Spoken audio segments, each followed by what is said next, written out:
Yunwo yang dicegat oleh mafia tanah langsung adu jotos dengannya.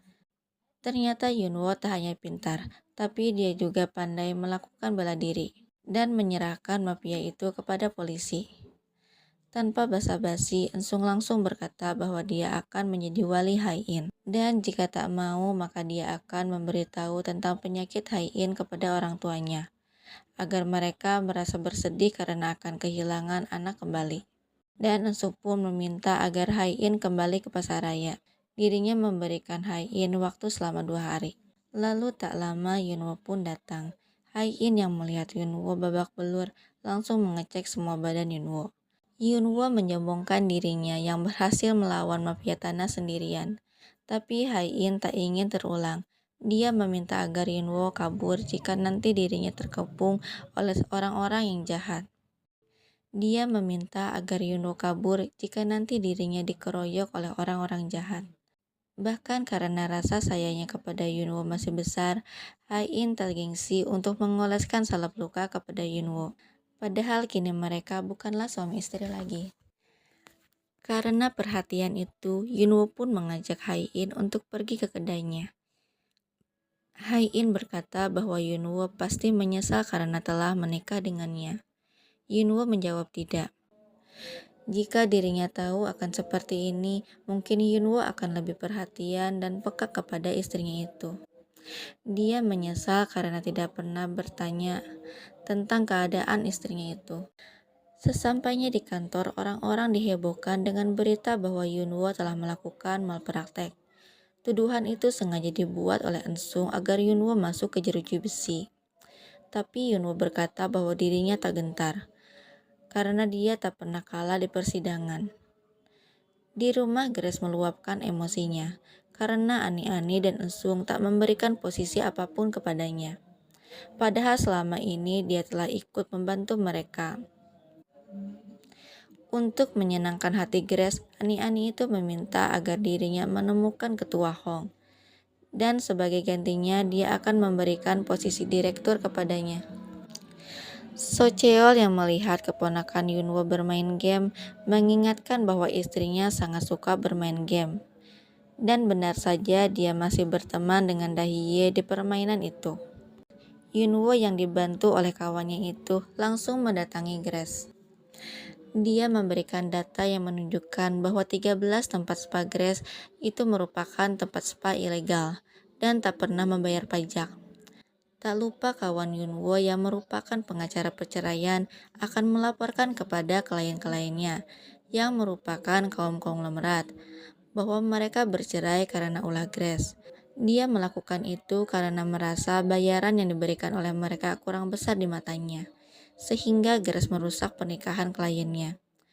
Tak lama Bibi Byomja datang. Karena takut, Grace pun mau bergabung dengan Yunwo. Diongduri Ibu Haiin pergi ke kedai kopi. Tapi sayang saat akan membayar pesanannya itu, kartu yang diberikan kepada pegawai tak dapat dipakai.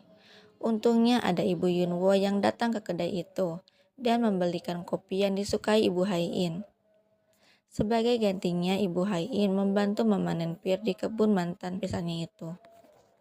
Ternyata selama ini Sekretarisna tetap berada di sisi Haiin.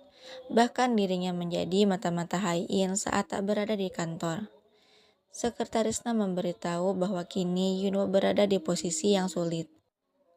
Karena Ensung telah membuat tuduhan-tuduhan palsu kepadanya dan berniat akan menjebloskannya ke jeruji besi. Haiin kaget, dia langsung menelpon Ensung.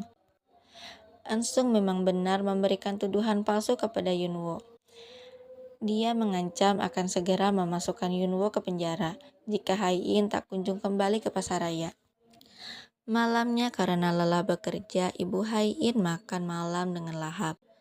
Dan untuk pertama kalinya dia tidur tanpa menggunakan obat tidur. Yunwo menemui Haiin. Dia bertanya apakah benar Ensung menemuinya. Haiin mengiyakan. Dia berkata bahwa Ensung memintanya kembali ke rumah dan dia akan membagi pasaraya kepadanya. Haiin meminta agar Yunwo tak terlalu ikut campur dengan masalahnya, karena kini mereka bukanlah suami istri lagi.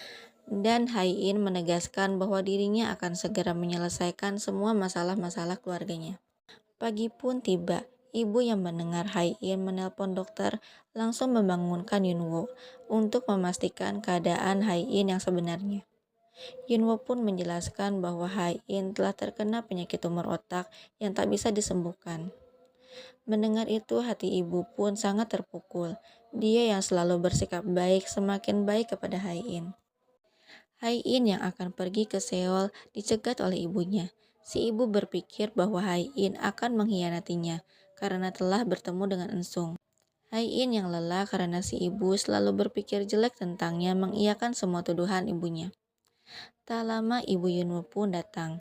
Dia melerai perkelahian ibu dan anak itu. Ibu Yunwo pun mengantarkan Hai-in ke jalan agar mendapatkan taksi untuk pergi ke Seoul. Hai-in datang ke Queen. Dia bersiap-siap untuk melakukan jumpa pers.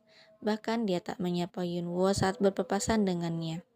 Ansung memperkenalkan dirinya sebagai direktur utama Queen, dan dia akan memberikan posisi direktur pasaraya kepada Hai-in. Lalu giliran Hai-in berbicara. Hai-in memberitahu kepada media bahwa Ansung telah mengancamnya. Dia mengancam akan menjebloskan suaminya itu Baek Yunwo ke dalam jeruji besi karena tuduhan palsu. Dan kini dia tak dapat menjabat sebagai direktur karena dokter mendiagnosa dirinya terkena tumor otak. Yunwo tak menyangka bahwa Hai-in mengatakan hal itu. Flashback ke tadi malam, ternyata malam itu Yunwo mencabuti daun-daun yang dia pegang untuk mengetahui apakah Hai-in masih mencintainya atau tidak. Dan daun itu menyisakan satu helai, yang artinya Hai-in mencintai Yunwo. Lalu Yunwo berkata bahwa dia mencintai Hai-in. Nah, itulah alur cerita dari Queen of Streets episode 7-10. Semoga kalian semua terhibur. Jangan lupa dukung channel Mimin dengan klik tombol like, komen, dan subscribe. Sampai jumpa di episode selanjutnya. Terima kasih.